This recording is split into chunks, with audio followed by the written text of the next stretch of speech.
Shalom and good day all, this is Tehillim29 back again for another Rainbow Press and Comics Fool's Gold review. And in this video I will be covering both Future State, Gotham and Justice League issue 66. I will not be covering the backstories, so just to give a heads up. And let's now move into how I actually do my ratings through Fool's Gold. If you look on the left hand side there, which I'll now move over, I rate the covers, art and story. Of course there's a bit of a total that goes towards the artist as well as the writer. Now the currency conversion has to do with how much I paid for it. Now the Fool's Gold side of things of it goes to how much I think the story and overall is actually worth. So, time to get to it. And we'll now start with Justice League issue 66. So, moving into first things first.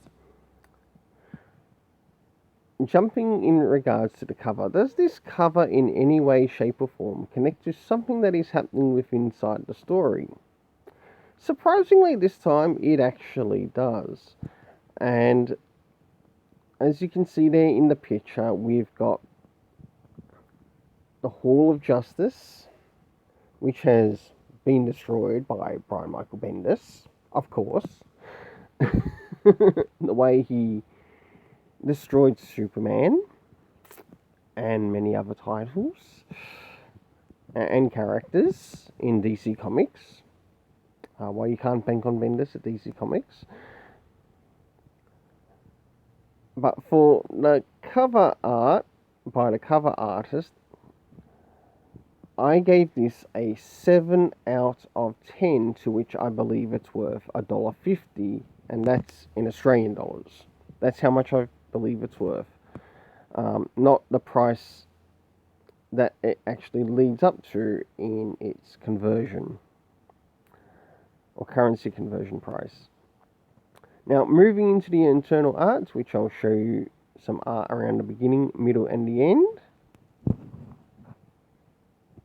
Now, this is some art around the beginning, to which we can see Hippolyta, Aquaman, and of course, Naomi, which really stinks because we still don't know the name of her homeworld.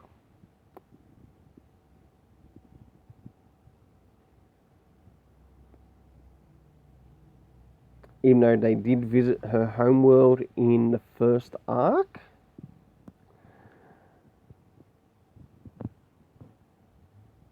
Alright, moving into the next part. Now this is some art around the middle of the story. And as you can see, we've got Superman here. We've got Sinma from Sinma. Laziest name ever. Why can't he just have his own name? And of course we see him finally go up against Black Adam.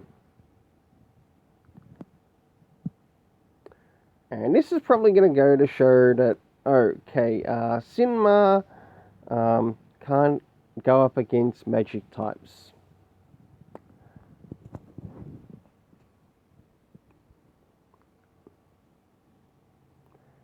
Last but not least, let's go towards the end. And I don't really care about the spoiler here.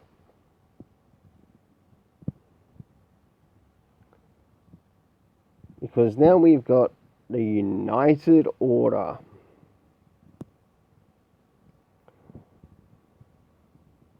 Trust me, the Justice League Dark story felt so much better than this. And I can't wait until the annual comes out.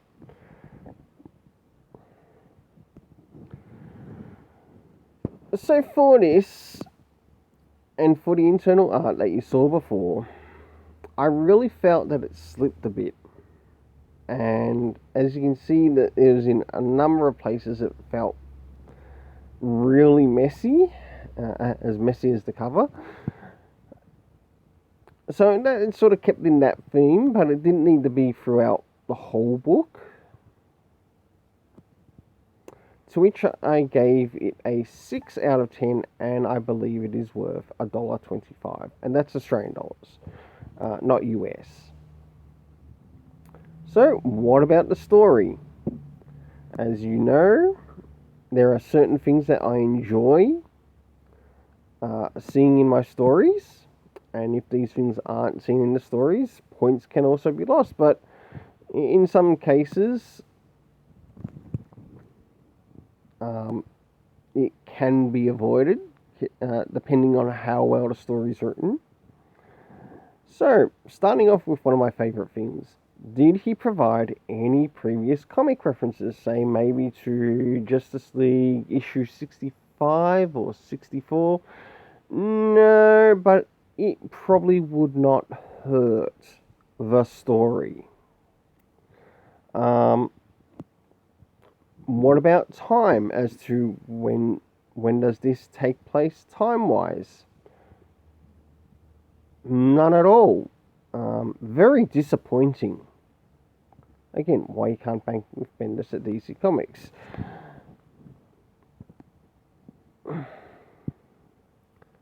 Alright, moving into locations. Okay, it was nice to see that we got some locations here, but only very minimal. It would have been nice to see maybe a little bit more, as it probably would have led to the story getting a little bit of a higher rating.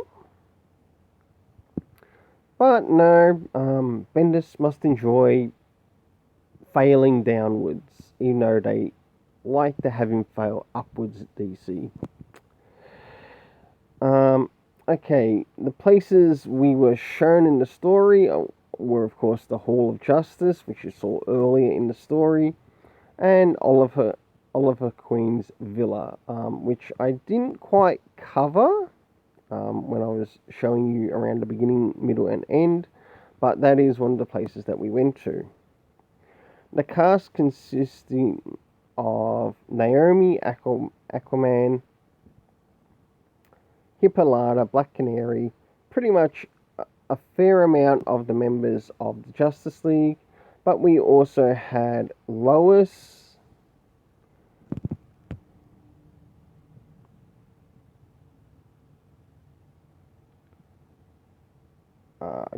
Galana, Black Adam, of course, Flash, Batman, and of course, Hawkgirl.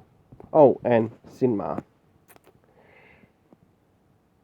To which I gave this story rating a 4.5 out of 10, to which I believe it's worth 75 cents. Very disappointing. Giving an overall total of $3.50. Now it's time to move on to Future State Gotham. Okay, now we jump into Future State Gotham. As you can see there, the $3.99 converts to $7.15 Australian. Same rules apply as it did to the last one. So, moving directly into the cover rating of Future State Gotham. Does this cover in any way, shape or form connect to something that's happening inside the story? Surprisingly, it does, and it did really well with that, because yes, we do get to see this character in story, to which it is Punchline. And I gave this cover rating a 7 out of 10, to which I believe it's worth $1.50. Now to move into the internal art, even though it is all black and white.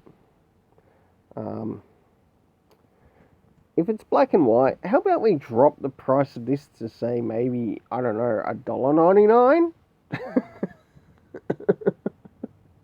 Just saying. Hey, at least then they'd have a pretty fair chance of getting out of Fool's Gold. Alright, time to move into the internal art of the story, which you'll see the beginning, middle, and the end. Now, this is some of the art around the beginning.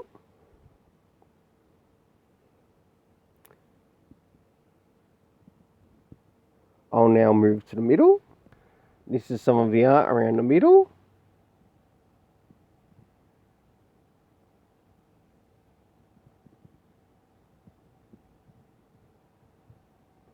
And I'll now move to the end. And this is some of the art around the end. Well, I thought the art would have been a little bit better in this issue, considering that they have a fair amount of female characters in the issue. And I felt like it sort of slipped a bit. To which I gave the art a 6 out of 10, to which I believe it's worth $1.25. If I were to point out one thing, you'd probably enjoy the backstory over the front story. And that I mean, because when I did read the backstory, there might not have been a lot of dialogue, but you know what, they bloody did a lot to show what was happening through the pictures, but very, very little dialogue, which you got to see at the end of the story. But I'm not talking about the backstory, I'm talking about this front story. Now, going on the same things as before, did this story provide any references to any of the previous comics that are connected to this run? No, it didn't. No, it probably wouldn't have hurt to include maybe a reference to issue 3 or even issue 2, as I think that would help build up what's happening within the story. We got no indication of what was happening time-wise, as it also felt location-wise, which wasn't very clear. Once again, like, we've got no idea where all of this is taking place in Gotham, but all we know is that it's happening in Gotham.